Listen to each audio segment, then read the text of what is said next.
Welcome to my daily report market analysis videos with me, Richard Perry, market analyst at Hantec on Thursday the 16th of April.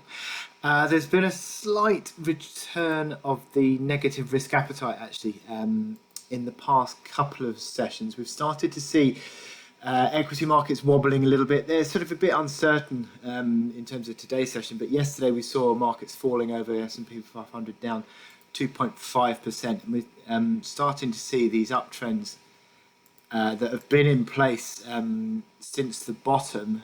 These uptrends are going to start to become tested, I think. So you can barely see that, annoyingly. But yeah, it just seems as though that at the moment we've got the slight return to a bit of negativity starting to creep back in. And we've seen that with the dollar, which has regained a little bit of lost ground in the past couple of sessions. That continues once more today across the forex majors. Dollars outperforming. We had pretty dovish comments from the RBNZ, where Governor Orr suggested that the potential move towards negative rates was still on the table for the Reserve Bank of New Zealand. So that's hit risk appetite in terms of how or it certainly hit the Aussie and the Kiwi overnight. We've got a bit of consolidation on that gold breakout. I'll talk about the technical implications of that. Look at the oil price, which again dipped sharply lower yesterday. It hit 19.20 yesterday as the low in the session, and then just sort of rebounded a little bit, but still remains under pressure. And we continue to see that. You've got volatility, VIX volatility, which has edged a little bit higher, tends to come with selling phases. And also we've seen that treasury yields have started to fall over as well. So it's all sort of edging towards a little bit of risk negative once more. And it seems as though, I'll talk about technical implications on the major charts, but it seems as though a lot of these major charts are now at key crossroads in the outlook, and that dollar strengthening could be the key that comes forward in that.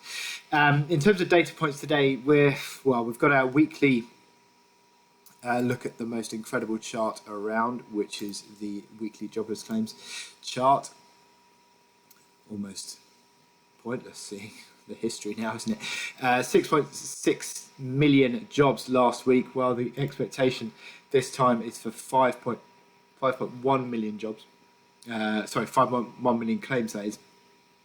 And that will be interesting because obviously that has been a shocking number that the markets have really reacted to quite risk negatively in recent weeks.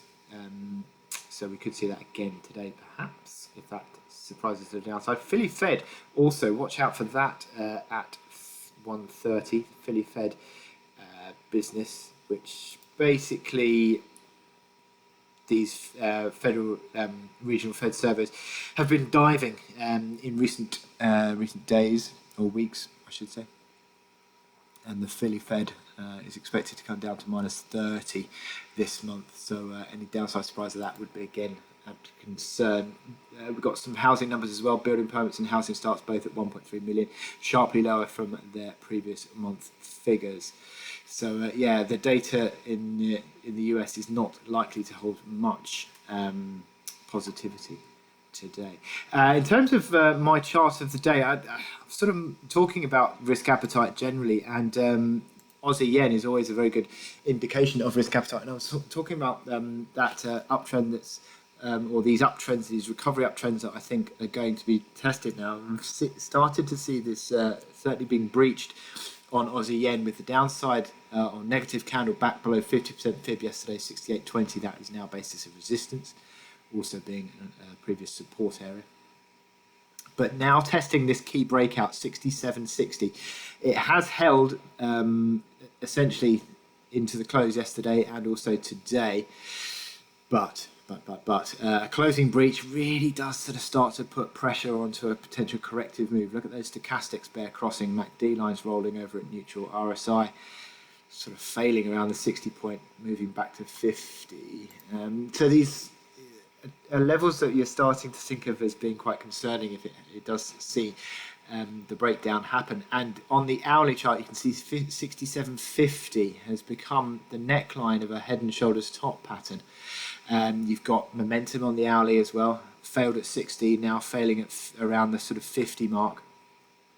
So starting to see worsening momentum as well. You'd need to see it at the very least 68.16 to be breached, and that sort of resistance band, isn't it, around that 50% fib level. But yeah, if we see a closing breach or a decisive breach of 67.50 today, implies a downside break and a top pattern and a move into a more corrective phase. You'd see 38.2% fib, I think, fairly quickly in that regard, and then we'd be looking out for further downside, possibly to test that 64.40 level, 64.40 from that key reaction low on the 2nd of April.